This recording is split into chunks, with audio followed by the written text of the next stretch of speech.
All right, so welcome back after the winter break. And right, today we will be starting with organic chemistry. By the way, your screen is not sharing. Yeah, I'm getting there.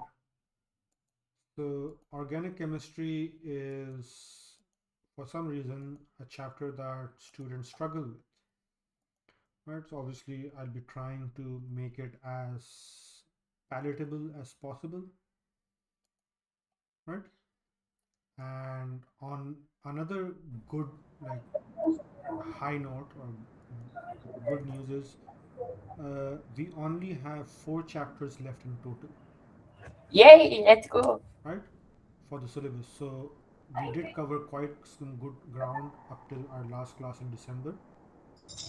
And so the last topic we covered was chapter 11, which was chemistry of the environment. We've done everything else before that except for chapter 4, which is stoichiometry, Hmm. right? So what we're going to do is we're going to do chapter 12 and 13, which is organic chemistry 1 and 2.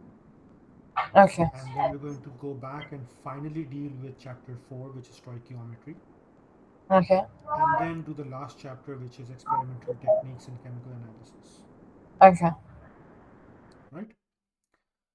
And there was this bit that we left off, I believe, in chemical reactions or somewhere, which was talking about titration. So we'll do that as well after chapter 4.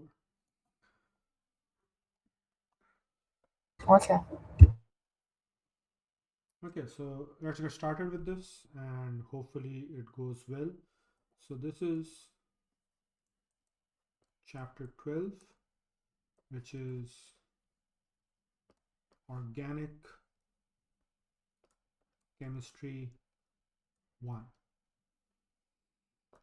Right, now, what is organic chemistry? Organic chemistry talks about organic compounds. And organic compounds are the ones that have a carbon base, right? Which basically means that the molecules are made up of a carbon sort of backbone. Now, when I go into detail, this will become clear.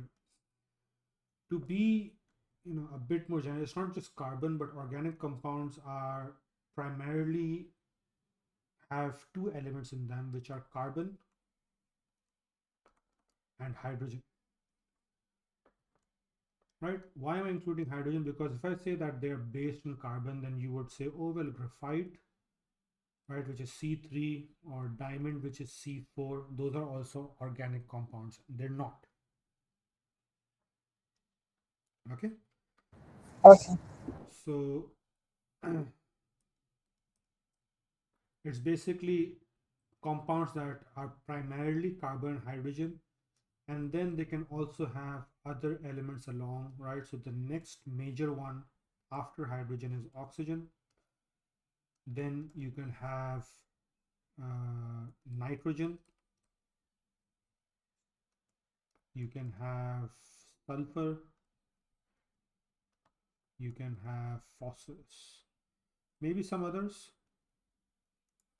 right? But the majority of them have carbon, hydrogen, and then later comes oxygen into the scenario.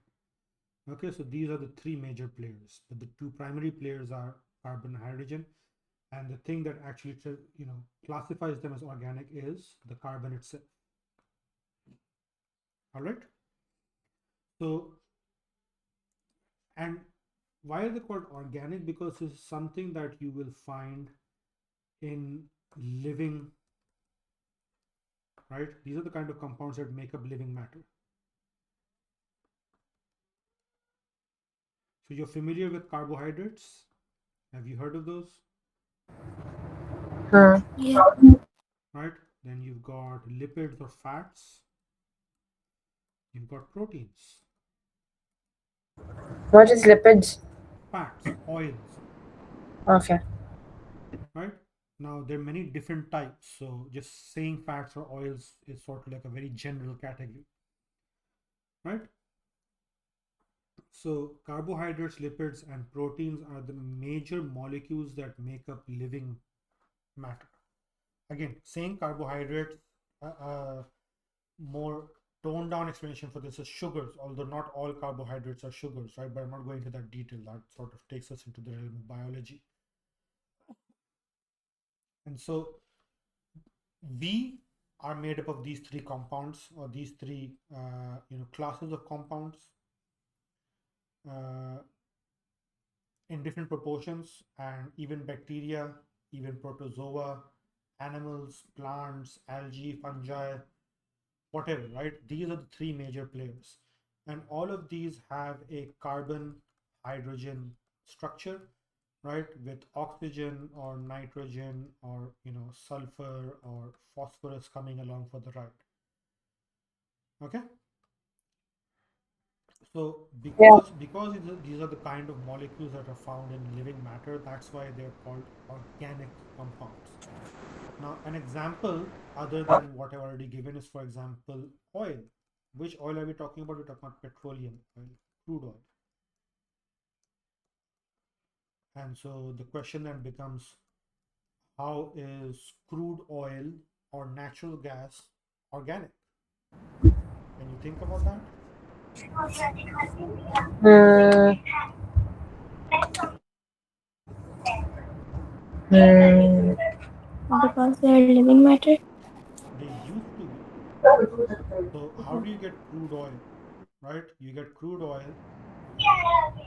from what's the difference between crude and petroleum? petroleum. Is, if you recall, we did fractional distillation in one of the earlier chapters. Fractional distillation of crude oil, Yeah. and so we got different uh, uh, fractions. We got different components out of it. One of that being petrol, another being gas. Then you had like lubricants and, right, that stuff that doesn't really, it's really heavy, so it's used in making roads and stuff. Okay, so the fractional distillation. So petroleum or petrol is one of the things that are separated from crude oil. Crude oil is the stuff that you get from under the earth's surface, either like in the sea or on land. And so, right, crude oil comes from fossils, and fossils are from either the remains of living matter, so trees and animals that died and were buried, and for millions of years they were under this heat and pressure under the earth's surface. And so that living matter that they were composed of, right, it broke down and became crude oil. And right, so with that oil, right, the lightest fraction, which is gas, it sort of gets trapped on its above the oil, and so that's where you get natural gas from as well. Okay. Okay, so just to clarify, if we say, oh well, crude oil is organic, and like, how is it organic? It's because it is coming from what used to be living matter. Okay, Okay. so the bread you're eating, like all the food you're eating, because it's coming from either some sort of plant or animal source, right? It's all organic matter, right? All the living things that Okay. you see around yourself are obviously composed of organic. They might have some inorganic compounds making in their makeup as well, but they're living, so they're organic, and so they have organic compounds of different sorts in them, right? So your skin has, right, it's got lots of proteins in it, so it's all organic, right? Your nails are made of protein, it's organic. Your hair are made of protein, it's organic. Okay. Yeah. Okay, so is that clear? Yeah. Right now, although I have sort of explained organic compounds using carbohydrates, lipids, and proteins, that's something that will come in later. There are many other classes of organic compounds, right? And we'll actually start with the very simplest one, because carbohydrates, lipids, and proteins are not the simple ones, right? In fact, Right, so the simplest one are what are called alkanes, right? So this is a class of organic compounds, right? And they have certain common features.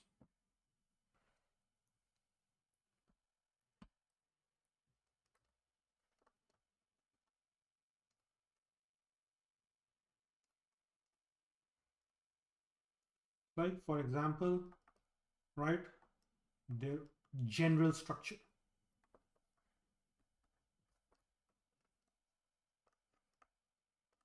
So alkanes, what alkanes have in their general structure is normally they have like straight chains of carbon, right, along with hydrogen.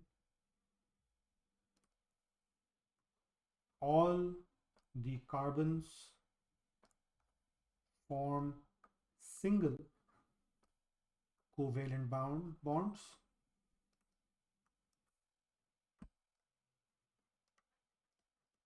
with each other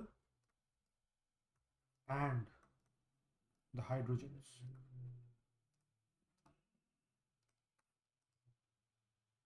All right. Yes. Now, how does that make sense? Okay, so the simplest alkane that we can have is one that has a single carbon. And how many bonds, how many covalent bonds can carbon form? 4, right? So we're not having we don't have like a single carbon atom floating around. It obviously, right, has something bonded to it, and what's bonded to it are hydrogens.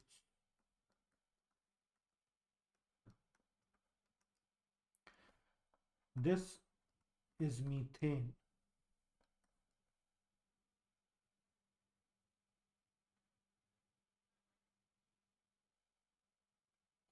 Methane is not Okay. new. Methane is not new, right? Its molecular formula is CH4, one carbon, four hydrogens, CH4, right? And we've come across methane when we were talking about what chapter was it again? Uh, chemical energetics, I believe. Yes. So we talked about, so that's chapter 6. So we talked about the fractional distillation of crude oil, that's giving you oil and diesel and gas and kerosene and naphtha and natural gas and bitumen and all of those. And we also talked about combustion, right? So we talked about how methane can, burn in oxygen to produce carbon dioxide and water. Did you call that? So we did this: CH4 plus O2.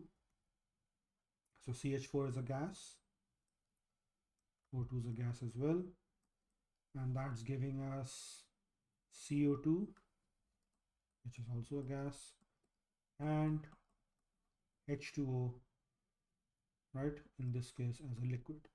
And to balance this out, we've got 2O2 and 2H2.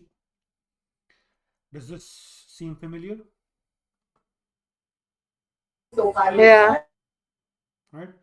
So we've come across this reaction. So, right, one property of alkanes as organic compounds is that they can combust, they can be burnt to provide heat and release energy, which is like in the form of heat and light, which can be used for various purposes. So, right, in Sharjah, you have those gas cylinders, Yeah. right? They've got, either propane perhaps or butane or a mixture of those. Those are also alkanes. We'll get to those. And so that's what you use to cook food. Yes, Hannah. Like, are diamonds also an organic compound? Um, you know, Because they have a carbon base. well, they do have a carbon base, but that's all they have. Let me just check that.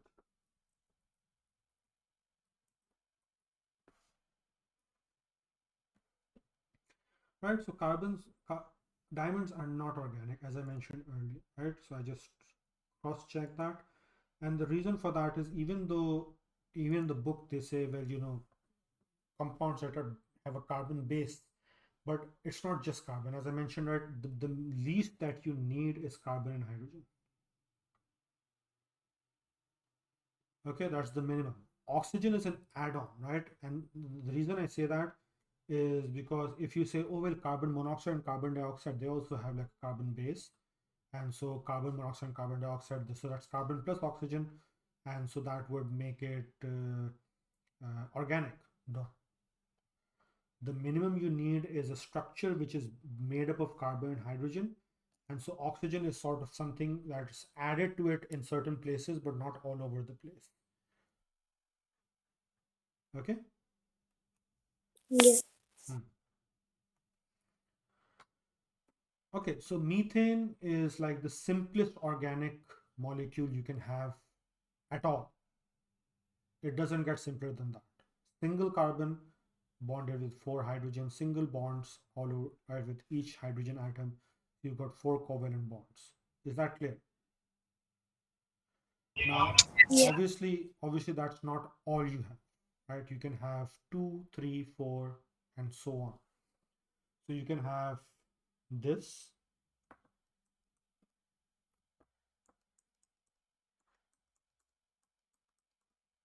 Now in this case, each carbon has three hydrogens.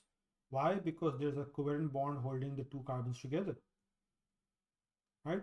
So what you need to look at is whether the carbons, like we basically need to look at, oh, well, are there enough bonds for each atom, right? So hydrogen can only form one bond. We know that, right? Okay, fine. So each hydrogen is forming one bond. The six hydrogens, each of them is bonded with a single covalent bond, right? Don't make a double covalent bond, right? We know that covalent bonds can go up to triple. We've done that in bonding and structure in chapter 3. So, right, and then, right, basically carbon check if the carbons have double bonds. Sorry, four bonds, not double bonds, four bonds. So this carbon, three with hydrogen, one with carbon. This carbon, three with hydrogen, one with carbon. So, right, everyone's happy. This, again, it's a straight chain. It has only carbon and hydrogen, single covalent bonds everywhere. So it's an alkane, right? And this one is called ethane. Then you have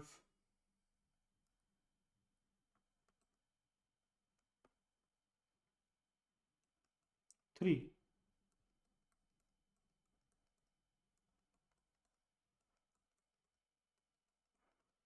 So, right, it's pretty simple. All you need to do is make the three carbons and then fill all the spaces with the remaining spaces with hydrogen. So again, the two at the end have three hydrogens each, and the one in the middle has only two. Why? Because it can make a maximum of four covalent bonds. Two of those covalent bonds are being utilized to, join together with the other carbons. And so it only has two covalent bonds to spare, and those are being used to bond with hydrogen. This with three is called propane. And then obviously you can guess you've got four.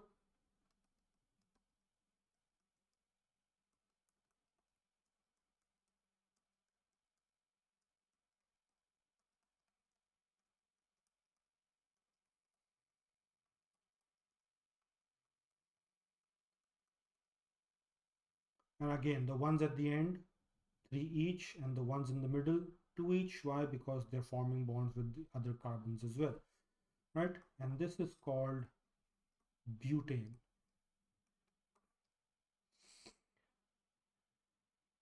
Now, one question that might be coming into your mind is, I'm calling them these names, right? Methane or methane and ethane, or I don't know whether it's called ethane, propane and butane.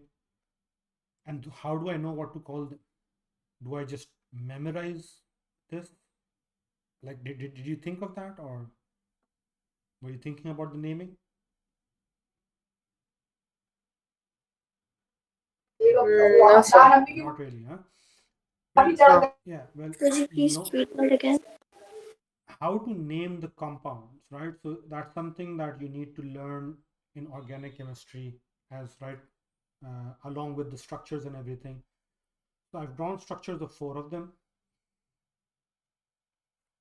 right? If you make a 5 carbon, that's called a pentane, and a 6 carbon is called a hexane. I can even go like septane and octane, and right.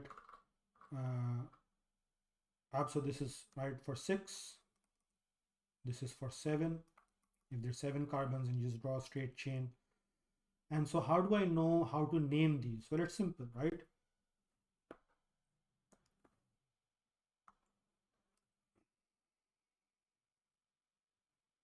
In fact, not this, but this part. Meth, eth, prop, and bute. And the case of pentane, the pent, and for, oh, I wrote the numbers wrong, sorry. So this is 5 and 6, not 6 and 7. 6 7. I was expecting that. Yeah.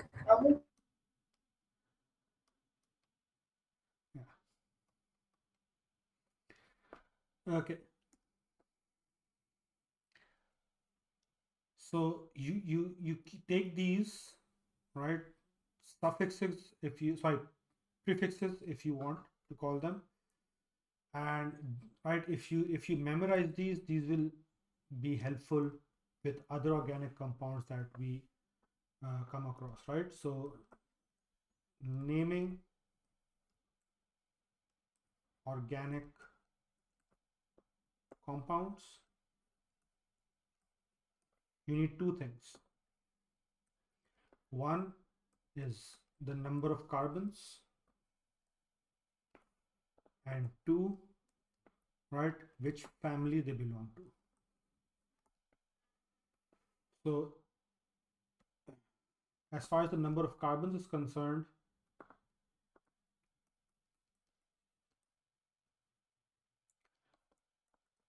right, if there's 1, then the name will start with a meth. For 2, it will start with an ETH. 3, it will start with, right, 4, 5, and 6. This is what the name will start with, right? Then second is, what family of organic compounds does it belong to? So what we're talking about right now are alkanes, right? And the names of all of these end with ane, right? The alkane, the ane, right? So this will automatically become methane, ethane, propane, butane. You just add this part after the name for the number of carbons. So I'll give you another family, right? Alcohol. We're talking about the chemical family alcohol, right? Yeah. And so, right, all of these end with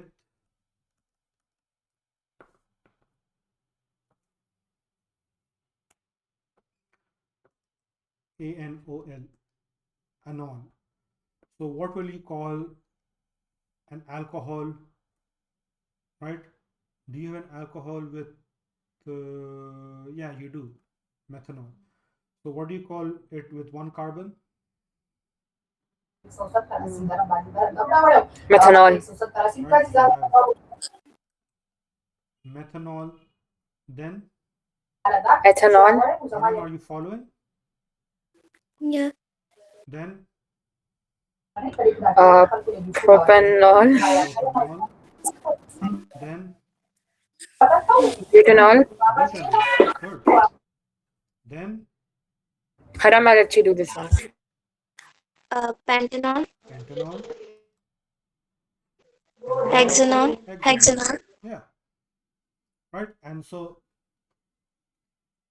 right, the name for the number of carbons that you need to know, and you need to know, so right, the different organic compounds that we'll be studying are alkanes, alkenes, alcohols, right? And I think let me just check, right, to be sure if I'm not missing something. So we have alkanes, we've got alkenes, yes, and then we've got alcohols. We do have carboxylic acids and esters, yes, right? So I was just a bit sketchy on, right, whether we had something else. So we do have carboxylic acids and esters. So right, there are 5 different uh, chemical families that we'll be dealing with,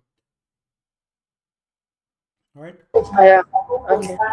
So you've been introduced to one, which is alkenes, sorry, alkanes, not alkenes, alkanes, right? And as far as, like, I just mentioned alcohol, that's something we'll do later because we also talk about the Is alkenes the same with the one we did in earlier chapters, like acids, bases, and is it related with that? no, Okay. those, oh, you're confusing that with alkali. Yeah. Yeah, no, alkali is a soluble base, right? So that has it is not, it doesn't really have anything to do with alkanes. Yeah. Okay. Okay. Yeah. So I just brought up alcohol to give you some practice with the naming. We'll talk about alcohols later in detail. Now, certain things that you need to sort of wrap your head around. Okay. Yeah. One thing is the terminology of saturated and unsaturated. So if a compound, if an organic compound is said to be saturated, what that means is that, right, it only has single covalent bonds.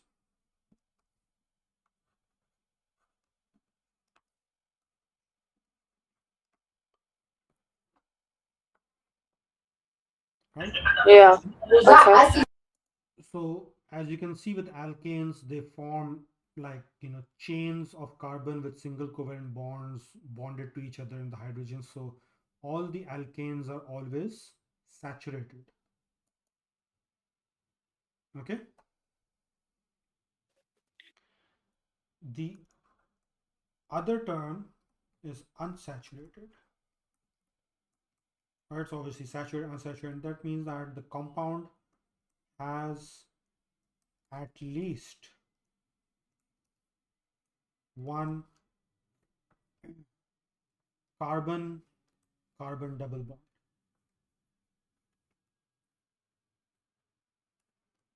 Yeah. Okay. Let me be clear, when we talk about saturated, we're talking about single covalent bonds between carbon atoms.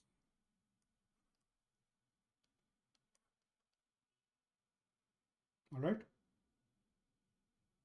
Yeah. So if all the carbon atoms are bonded only by single covalent bonds, that's a saturated organic compound, right? An organic molecule. If there is at least one carbon carbon double bond in the molecule, then that is unsaturated.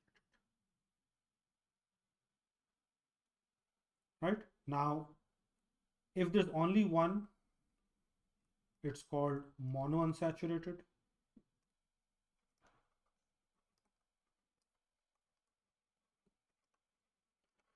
If there's more than one, it's called polyunsaturated.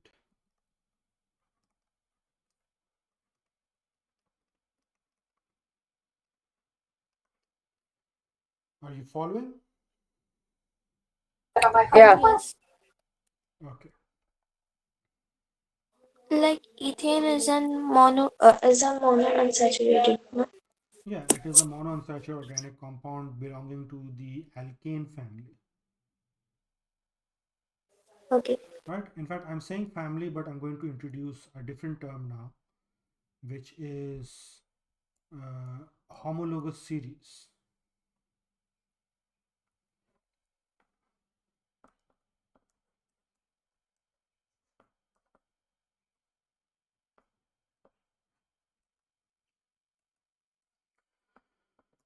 What does this term mean?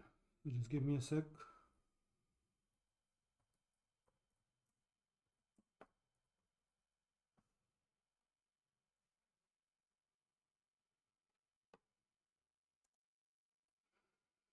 So, homo means same, right?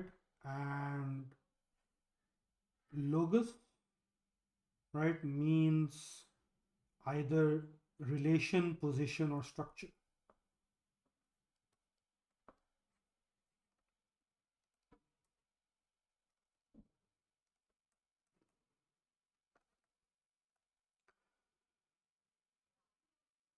So, what is a homologous? Like, what do we mean when we talk about homologous series, right? So, it is a family of similar compounds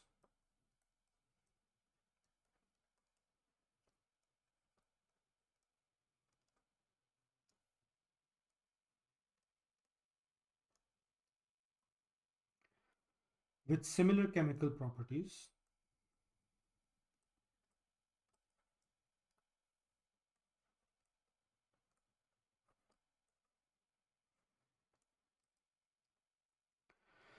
due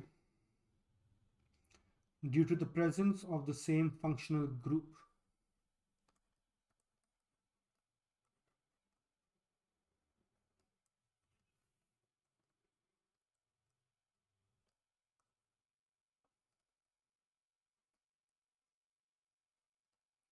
Is this clear?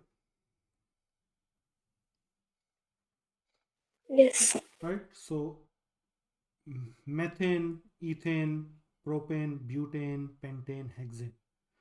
They're all similar compounds, right? They tend to have similar properties. And the reason why they have similar properties is due to the and I'll talk about what a functional group is, but is because of the presence of a functional group. They all have the same functional group, so they're all going to take part in similar reactions. Okay, Yeah. they're going to behave in a similar way. Remember, I'm saying similar, not same. There's a difference between similar and same. Okay. Right? Similar means more or less. Same means you could say exactly the same way. It's not necessarily exactly the same way, but very close. Okay. Okay. So due to some reason, due to the size of the molecule or something, there might be certain differences in the way they react or the way they behave, right? But in general, they're the same. What is a functional group, right? So it is an atom or group of, so let me just write that down. Functional group. So an atom or group of atoms in a compound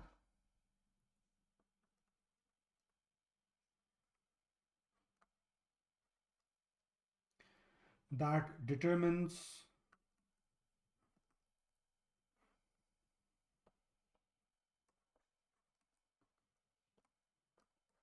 the chemical properties Again, chemical properties, so the way they react, right? Not the physical properties. So we're not talking about whether they are present as gas or liquid or solid, right? We're not talking about whether they have a high or low melting or boiling point. Okay, those are physical properties. We're talking about chemical properties, so the way they react.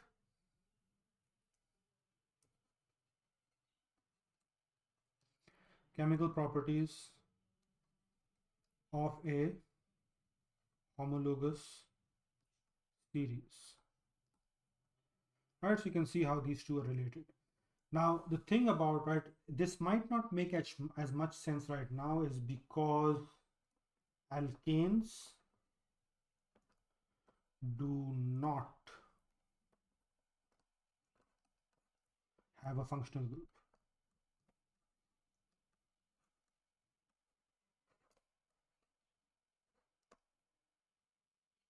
Right? There's no atom or group of atoms over here that are going to say, oh, well, you know, I'm the one who's going to cause the reaction. There's nothing. It's just a chain of carbon and hydrogen. Secondly,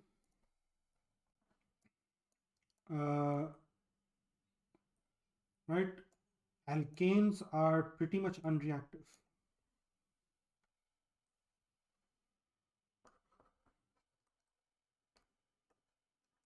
So you don't really have,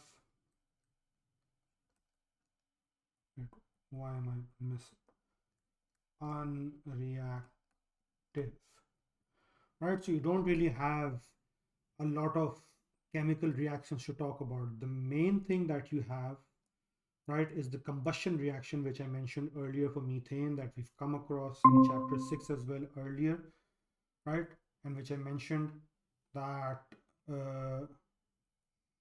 right, alkanes can be used as a fuel. So it can be burnt to provide heat and light. Okay, and so, right, methane, propane, and, you know, ethane and butane, all of these are present as gases. And so, right, they can be either used in their gaseous form or they can be compressed. As we know, right, gases can be compressed and then liquefied under pressure, and then they're filled into these cylinders that are, you know, thick walled, and then provided to, you know, restaurants or homes or offices or schools or wherever. And so they're used as liquid petroleum gas, right, liquefied petroleum gas. So we even have LPG over here in Pakistan, right? So there's like a natural gas supply issue nearly year round. And so, right, we go to these shops which fill these cylinders with LPG, and right, we use those. So that's the main use, right? That's the main reaction. Another one is a substitution reaction. So let me just write that down. One reaction is basically combustion, and so they're used as fuel. And then the second is a substitution reaction.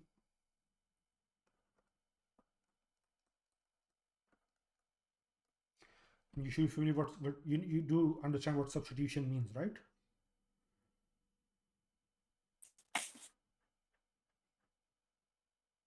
Yeah. Yeah.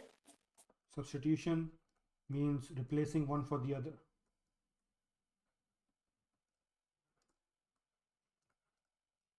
Replacing one for another.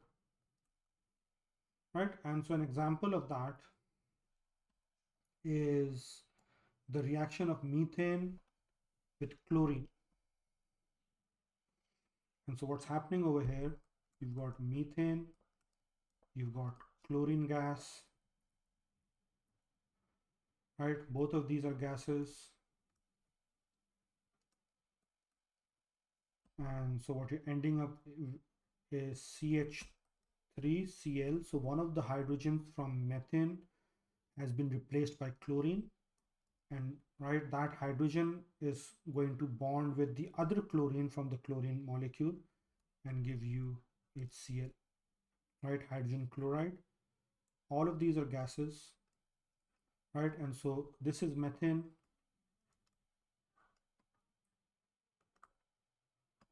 This is chlorine. This is chloromethane. So the naming is something you need to adjust to. And this is obviously hydrogen chloride. In this case, it's not hydrochloric acid because it's not aqueous, right? It's a gas, so it's hydrogen chloride.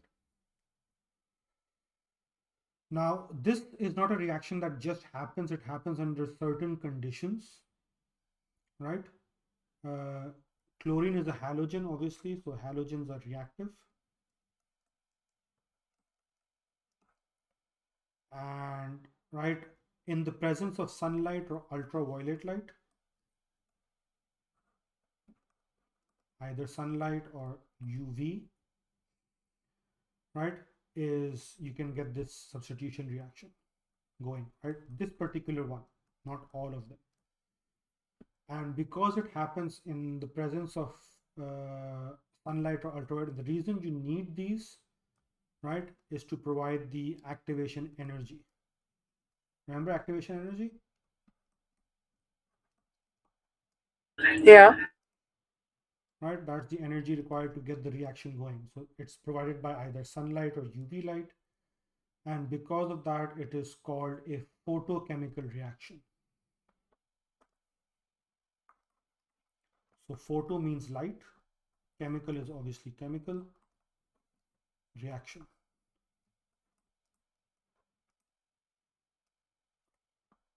Okay. Yeah. So these are the two reactions that are mentioned in your text, in your syllabus, as far as alkanes are concerned, right? And then other uses of alkanes, right? The heavier ones, I'm just going over this verbally. You can see it in your text. There's nothing technical about this. They are used in as waxes and candles and as lubricants and other stuff. Methane, as we've talked about earlier, is a greenhouse gas, so it does contribute to global warming. That's something we've talked about in chapter 11 as well. So I'm not going over that again. That's mentioned in the text. And just one thing, that the what you call it, molecules that are up to 4 carbons are gases. So, right, you've got methane, ethane, propane, butane, right? These guys are gases, right? 1 to 4 carbons. Then from carbon number 5 to carbon number 16 are liquids, and then anything more than 16 are solids, generally. Okay? Yeah. So that is also something that's given in the text. Well, technically, practically everything's given in the text, but this is not something that I believe requires a lot of explanation. So if I just write it down in the last few minutes that we have, right, as far as alkanes are concerned, 1 to 4 carbons is a gas, 5 to 16 liquid, and then 16 plus is solid. And the reason for this is obviously because as the molecule gets larger, it becomes heavier. It has more mass, and also because the intermolecular forces increase, right? So the larger the molecule equals to more mass, right? And more intermolecular forces, right? Which hold the molecule together, the different molecules, right? So one molecule of it's 16 plus, right? So let's talk about hexane. Hexane is 6, so that would be a liquid. It won't be a gas. Why? Because there's more attraction between two hexane molecules as compared to two propane molecules, which are 3 carbons.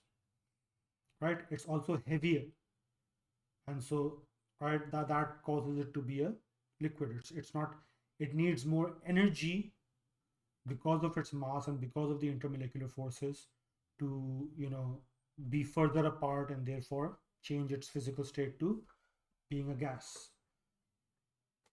All right.